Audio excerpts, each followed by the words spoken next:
Olá, amigos da TV Estância. Neste momento estamos com o prefeito municipal da cidade de Piraju, Dr. Jair César da Mato. E ele vai falar pra gente em relação a este evento ocorrido aqui nesta manhã no Centro de Convenções Richardson Lousada. O prefeito fala pra gente sobre a importância da capacitação de funcionários do PAT de toda a região. Seja bem-vindo, prefeito. Bom dia. Bom dia, ouvintes.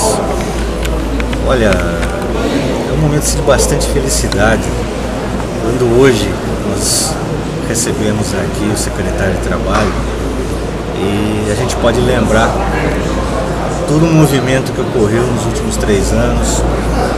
Primeiro, com a abertura do PAT, depois do atendimento ao trabalhador, que vem trabalhando bem. E eu posso garantir que na região de Botucatu, o nosso PAT é aquele que tem melhor desempenho. Nós, naquele primeiro momento, tivemos a reabertura do Sebrae. O Sebrae que veio para qualificar, veio para auxiliar o comércio. Parceria com o Senai. Agora, esse mês, a gente vai estar explorando os galpões da FEPASA, lá na estação, como escola do Senai. Ou seja, a gente está falando em qualificação, num momento que o emprego é a prioridade maior. Uma dificuldade muito grande. Mês passado, mais de 104 mil pessoas desempregadas.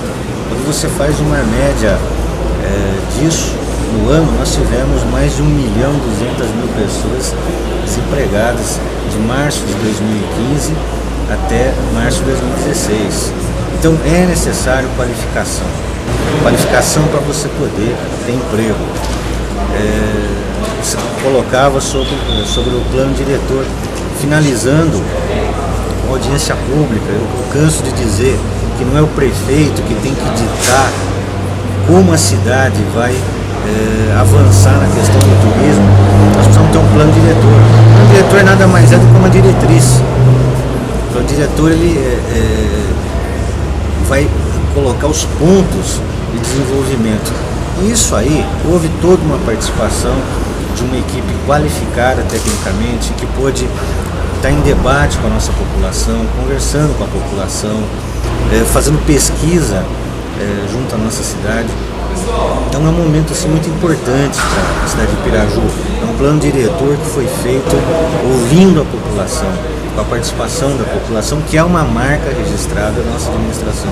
É ouvir o cidadão, é levar em consideração as suas sugestões e também poder dizer claramente quais são as dificuldades e quais são as limitações que nós temos no dia de hoje. Eu costumo dizer que, às vezes, é muito simples. Nós precisamos valorizar, nós precisamos pagar, nós precisamos fazer. Isso eu também sei. Todos sabem. O como fazer isso.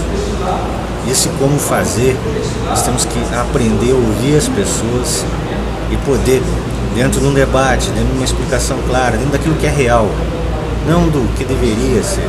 Deveria ser, todos nós sabemos, todos nós queremos o melhor. Nós precisamos saber como fazer e o que é possível fazer, mas dentro de uma transparência, né? Então, quando eu vejo toda essa participação agora de manhã aqui, vejo os jovens da Guarda Mirim, que são as pessoas que vão estar sendo qualificadas para o mercado de trabalho, né? Aproveitamos hoje para pedir ao secretário voltar a cobrar aquela questão antiga das frentes de trabalho. Precisamos disso. A questão de 10 dias, nós conseguimos, com uma parceria junto à Guaxo, empregar em torno de 40 pessoas na Guaxo. Provavelmente esse número deve dobrar nas próximas semanas. Nós temos a chegada do Minha Casa Minha Vida e do CDHU, que não vai empregar só a mão de obra pedreiro, servente de pedreiro, envolve outras pessoas, no caso do Minha Casa Minha Vida, para poder fazer a publicidade, para poder fazer a venda, para poder estar fazendo o atendimento dessas pessoas que vão procurar a empresa para poder fazer o seu cadastro, para poder atualizar o cadastro, que nós já fizemos a questão de 1 ano e meio. Então tudo isso é importante nesse momento. Você cresce, você sai da crise com trabalho, gerando emprego. Agora é preciso que exista qualificação, é preciso que vá se buscar a entrada de pessoas na nossa cidade, e isso não se faz de uma hora para outra. Você tem que semear, você tem que cuidar disso que está sendo plantado, tem que cultivar bem isso aí. Tenho certeza que muitas pessoas serão beneficiadas com esse trabalho que está sendo realizado. Prefeito, gostaria que o senhor falasse também um pouquinho sobre a repentina saída do ex-diretor Reinaldo Karamaschi. Na última segunda-feira, todos teve conhecimento da saída dele do Departamento de Obras. Sabemos agora do Paulo Sérgio, que assumiu o departamento. Como ficou o Departamento de Trânsito e o real motivo? Por que Reinaldo teria saído? Teria havido um atrito entre diretores? Olha, o Reinaldo, antes de mais nada, é uma pessoa extraordinária, dispensa qualquer tipo de comentário. O que só nos resta é fazer um agradecimento pelo trabalho do Reinaldo. Reinaldo, que antes de mais nada é um amigo pessoal e que eu quero muito bem. E deixo claro que as portas sempre estarão abertas ao Reinaldo. O que o Reinaldo me confidenciou é um cansaço, um motivo de ordem pessoal, nós temos que respeitar. Não é simples, Anderson. Você está à frente do departamento que é exigido, e ele deu o máximo dele, como fez em todas as vezes que foi chamado a fazer qualquer tipo ou comandar qualquer tipo de atividade. Em relação ao trânsito, nós vamos determinar um responsável, e você tocou num assunto interessante. O Paulo Sérgio, um funcionário do DEOSP, e mais uma vez nós optamos pela voz do funcionário. O Paulo Sérgio ele foi escolhido pelos funcionários. Nós chamamos o chefe de serviço, conversamos, a conversa muito à vontade, muito tranquila, e o Paulo foi considerado uma figura com capacidade de aglutinar, de comandar, né? Uma pessoa que tem um trabalho bacana frente aos pedreiros. Então, uma escolha do funcionário, como aconteceu com a Malena lá atrás, no ano 2014. Houve uma consulta junto às professoras, e de lá saiu uma professora que hoje é a nossa diretora. Anderson, existe uma tendência no serviço público para que se aconteça isso. É o funcionário de carreira ocupando o cargo de diretor. Isso é uma tendência. Você pode me perguntar, mas se isso pode ser estendido a todos? Em alguns casos você não tem essa peça. Você pode não ter, mas em vários você tem. E é uma tendência. Nós estamos evoluindo para isso. No momento que se discute reposição salarial, no momento que se discute aumento, que nós defendemos isso, acreditamos nisso.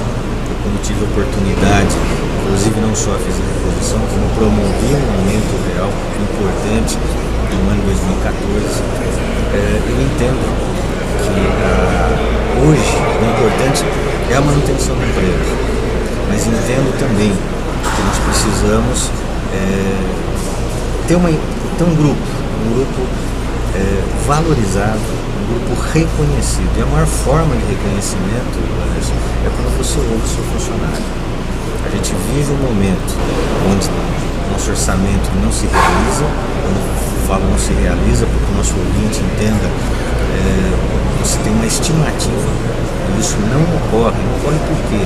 Porque o nosso repasse é um repasse que vem caindo nos últimos 24 meses. São 2 anos de queda brutal de repasse.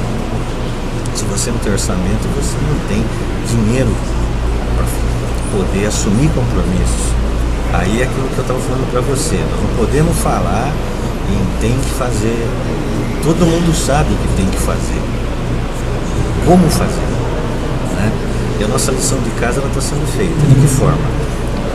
Diminuindo os cargos comissionados, que no ano de 2013 eram 55, hoje nós caímos a 32, e desses 32, muitos são ocupados por funcionários de carreira, como nunca ocorreu.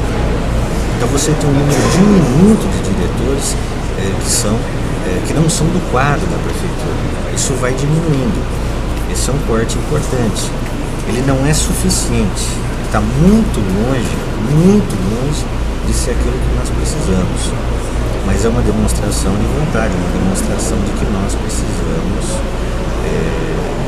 fazer isso para diminuir, para atenuar esses problemas que a gente tem de ordem orçamentária, de ordem financeira. Agora, prefeito, em relação à Assembleia Geral que ocorre hoje por parte do funcionalismo público, que pode culminar até mesmo numa paralisação, está preocupando a administração esse fator? Não preocupa, Anderson. Eu encaro isso com o maior respeito. Acho que as pessoas devem discutir. Ontem eu conversei com um grupo de professoras, eu tenho uma reunião agendada para a próxima sexta-feira com as lideranças. Ontem eu conversei com as garis. Eu estou disposto a conversar com todos, e nós não temos absolutamente nada a esconder. Eu acho que existe uma transparência, existe uma situação clara. É importante que não fique, não exista dúvida. Eu não posso ouvir assim, fulano foi contratado num momento de crise, isso não existe. Não existe. O que existe são necessidades de algumas prestações de serviço, impostos inclusive pelo Tribunal de Contas. Então é importante, essa entrevista ela é legal por isso. Nós estamos aqui falando o que está ocorrendo, e isso qualifica a crítica do nosso ouvinte. Então, para que não paire dúvida, ouvir dizer tem que acabar. Vamos lá na fonte. Então é bacana isso, a gente poder passar a realidade. Mas como você falou em relação à Assembleia, é importante conversar com o pessoal do Sindicato de Campinas que está vindo hoje aqui. Hoje o nosso financeiro, o Fernando Aquino, vai estar à disposição. Nós temos o Gil, que faz toda a assessoria contábil do município, também vai estar à disposição. Nós vamos deixar claro qual que é a avaliação que nós fazemos. Nós fazemos uma avaliação a cada 4 meses do nosso índice. Nós fazemos no final de agosto, final de dezembro e no final de abril. Dia 30 de abril nós vamos poder ter um índice que pode ser favorável a uma reposição. Mas também nós temos que entender que além do índice, nós precisamos ter dinheiro. Se você não tiver dinheiro, não adianta falar em aumento, não adianta você falar em reposição. Aí é o tal do cheque sem fundo. Então, nós não podemos, a única coisa que nós não podemos fazer com o nosso funcionário, com a nossa população, é vender ilusão. Acho que é uma coisa muito séria. Nós estamos falando com pai de família, nós estamos falando com gente que depende. Eu consigo enxergar na carteira dele 10% a menos de dinheiro. Isso eu enxergo e todos enxergam. Isso é que a inflação comeu. Agora, nós precisamos sentar todos e ver qual é a solução para isso.